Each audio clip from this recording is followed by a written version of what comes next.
You probably know this feeling. You wake up in the morning already feeling drained. During the day, you're drowsy, and by evening, you don't even have the energy to hold a conversation. Everything's a copy of a copy of a copy. The scariest part is that this state starts to feel normal. Surveys show that almost half of modern adults constantly struggle with fatigue. Another survey found that, on average, people experience these symptoms 3 days each week.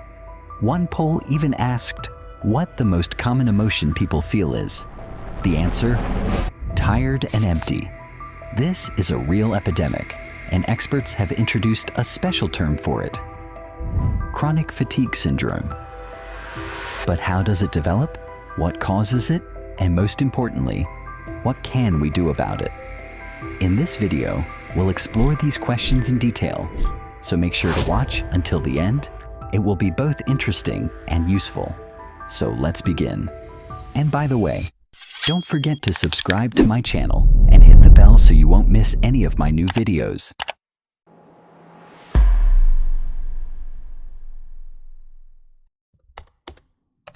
If we decide to Google why I always feel tired, someone will say you have low hemoglobin. Someone will say it's low B vitamins, or it's all about magnesium, or you're lacking vitamin D, lacking omega-3s. You need a detox. You need coenzyme Q10, or maybe your adrenal glands or your thyroid, on and on. In reality, in the majority of cases, this isn't the reason.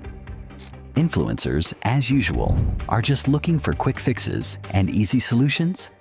But what is really going on? After studying this question deeply and trying many things on myself, I concluded that there are 3 basic factors that determine whether we feel energetic or exhausted: physical activity, sleep, and food. And here you will surely say, well, okay, physical activity. I go to the gym sometimes. Sleep. I sleep. Food, I eat. Why do I still feel tired? In truth, as always, the devil is in the details. And each of these 3 pillars has very serious nuances that you need to know. And now, we will dive into all of this. So imagine that there is a fatigue counter in your brain. Every thought, every movement, every impulse of neurons pays for its work with one and the same currency. That is adenosine. Over the course of the day, adenosine accumulates more and more. At first you are alert, but by evening, this debt becomes palpable. Your eyelids grow heavy, your attention scatters, and your body asks for rest. And before long, you want to lie down. Adenosine gives us the command: you're tired, lie down. And night falls, and during the night, a miracle happens. When we fall asleep, the brain switches on a cleansing system, and adenosine is literally washed out, like dirty water from a pipe. From our brain, the deeper and better our sleep, the better our brains are washed of the remnants of adenosine. That is why after good sleep we feel fresh. But in modern people, this cycle is broken. Here's what happens next: an improper sleep pattern, neglecting normal sleep, and adenosine begins to accumulate and not be washed out sufficiently. As a result, this very debt of fatigue only grows. Day by day, the fatigue becomes more and more. Optimal sleep is 7 to 8 hours of quality sleep, and in fact, the quality of sleep is often even more important than its quantity. But here, a certain popular molecule arises that changes the rules of the game: caffeine. We all know that wonderful feeling when you drink a cup of coffee in the morning and you start to wake up. And we know the feeling when we drank coffee in the evening and we no longer want to sleep. How does caffeine work? Caffeine blocks adenosine receptors. So if normally we accumulate fatigue, accumulate adenosine, and then want to sleep, caffeine blocks adenosine receptors. As a result, we do not feel tired. Although objectively, the nervous system is being depleted, we do not feel the fatigue, and therefore our sleep deteriorates.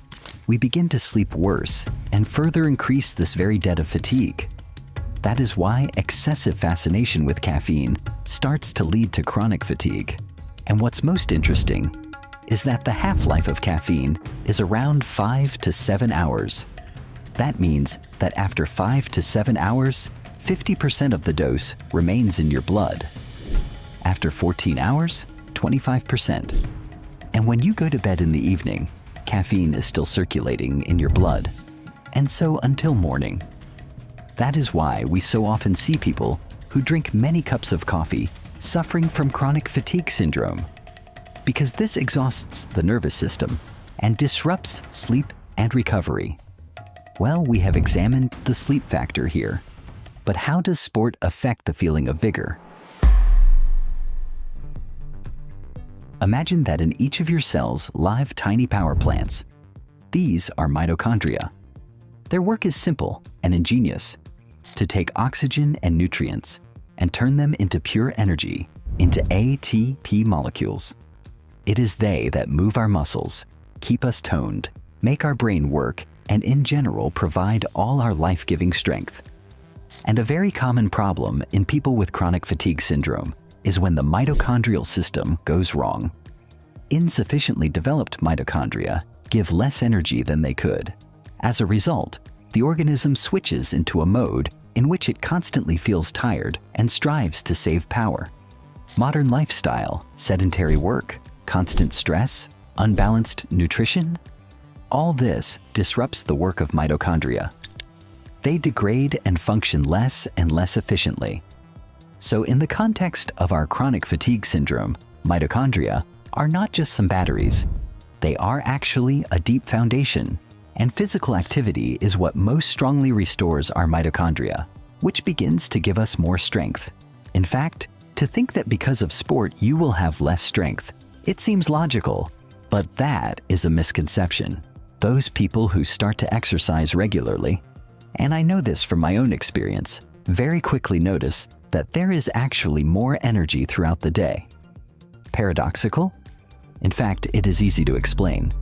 More movement, better work of the mitochondria, a larger reserve of the body's strength.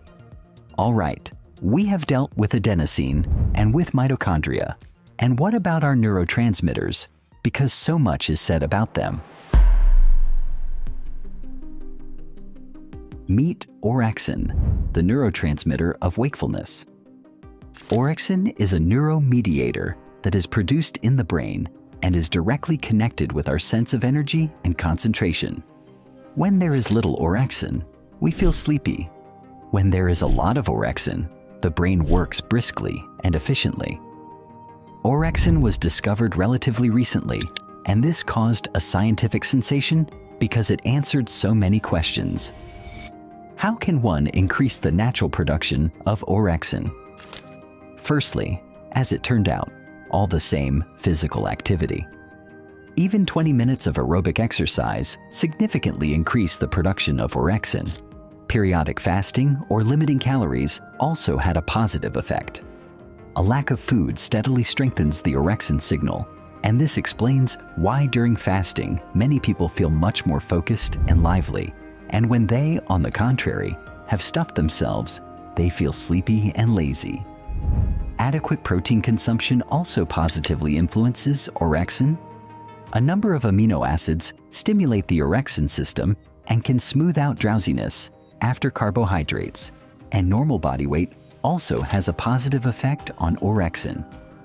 Thus, the loss of excess weight significantly increases the level of orexin and reduces fatigue. The factors that reduce orexin include carbohydrates, especially fast ones like sugar. A high level of glucose suppresses the secretion of orexin. That is why, after a heavy carbohydrate lunch, you so want to lie down. Eating too frequently, and of course, as I already mentioned, excess weight also affects it negatively. All right, that's all very interesting. But what else do we know about nutrition? In fact, in chronic fatigue syndrome, nutrition plays a key role. Firstly, sugar and quick carbohydrates not only reduce orexin, but also increase pro-inflammatory cytokines, such as interleukin-6, tumor necrosis factor alpha, and others. That is, by provoking constant micro-inflammatory processes, they negatively affect overall well-being because ongoing microinflammations, including in the brain, as has been proven, impact our emotional state. Healthy nutrition also positively influences our mitochondria. And then there's a stunning field of research, an area where more and more mind-blowing discoveries are happening: our gut and microbiota.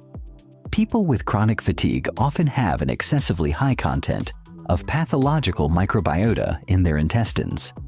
And you've surely already heard that science today is beginning to attach great importance to the health of the gut microbiome, because strangely enough, it directly affects our mood and sense of energy. How can we improve our microbiota? There are, of course, a slew of commercial offers in the form of various probiotics, but that's a rather dubious practice. The most effective way is to consume fiber and fermented foods. Fiber means, first and foremost, vegetables, nuts, legumes, whole grains, and so on. And fermented foods are, for example, live quality yogurt, not the store-bought kind with sugar and preservatives, but the real thing. And an excellent product is sauerkraut. And now we come to the main conclusion. In essence, summing up everything we've said, the recommendations for feeling bright and energetic come down to the following. It is to engage in sport and physical activity, it is to sleep well and recover, and it is to eat properly. And as soon as we get into this rhythm, the circle closes and begins to turn perfectly. And as usual with complex problems, there's no solution in the form of a single magic pill. Only a comprehensive approach works. But if we embrace it in our life, the results will be very, very rewarding. And now I highly recommend you watch my other video where I tell the truth about Ozempic and how modern approaches to weight loss work. There is a lot of interesting information there. The link to the video has just appeared on your screen. And if you liked this video, then please give it a like and subscribe to my channel. And I will see you in that very video about Ozempic. See you soon.